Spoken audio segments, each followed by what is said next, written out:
Hello everyone, and welcome back to Scripture with Simon, the channel where we open up the Bible to show you what's going on. Now, we've been looking at the book of Revelation. We've seen John caught up into heaven where he sees the curtains rolled back to reveal what's really going on behind the scenes. And what he discovers is that all the suffering the church is going through isn't actually a sign of defeat, it's a sign of victory.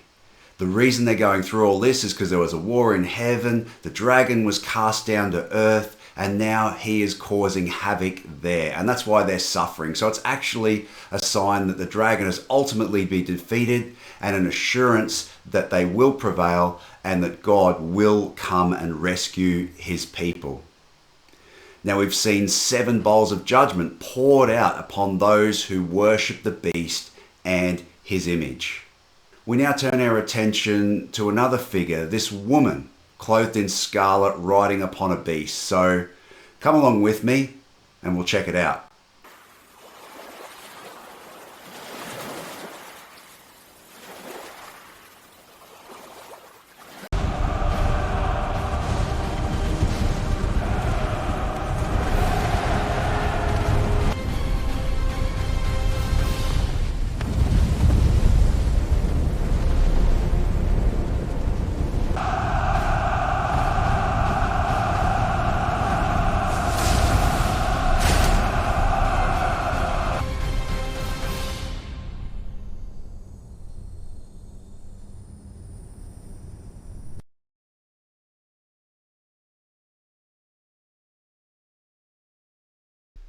Then one of the angels who had the 7 bowls came and said to me, "Come, I will show you the judgment of the great prostitute who is seated on many waters, with whom the kings of the earth have committed sexual immorality, and with the wine of whose sexual immorality the dwellers on earth have become drunk."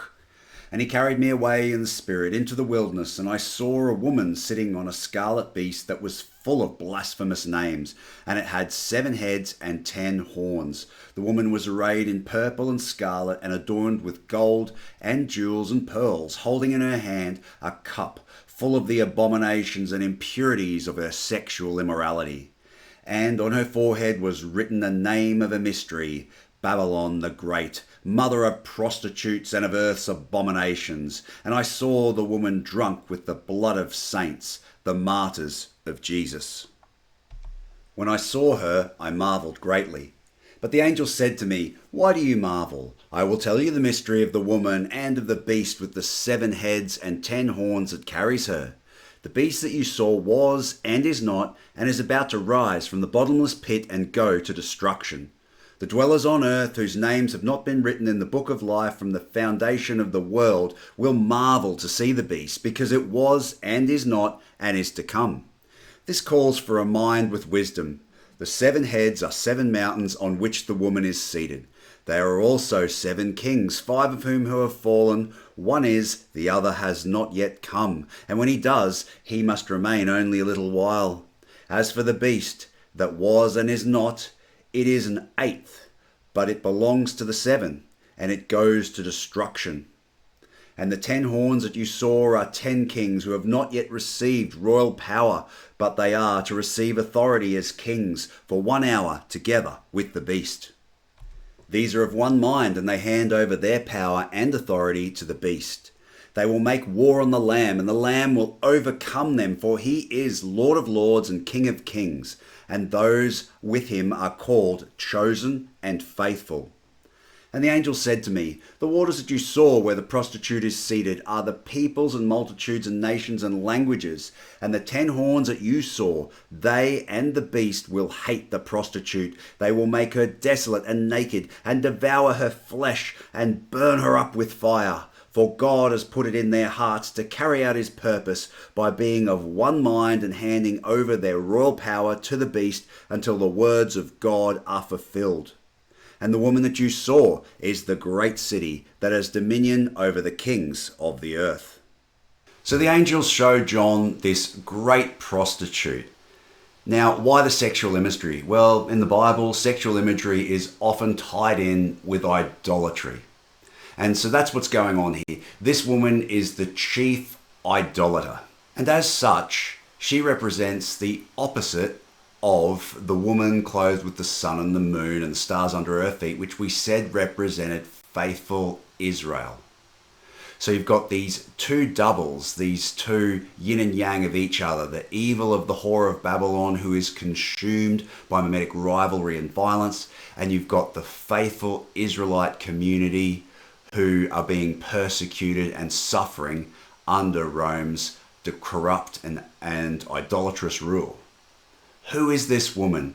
She sits on 7 waters, just as Rome sits on many waters. You'll see the chapter ends with, this is the city who rules over the kings of the earth. He's talking about Rome. Again, we spoke about this. There's coded language in here because John can't just say Rome. If someone finds out that the author is writing in this book of Revelation about the fall of Rome, that could be seen as sedition, and you would be persecuted for that.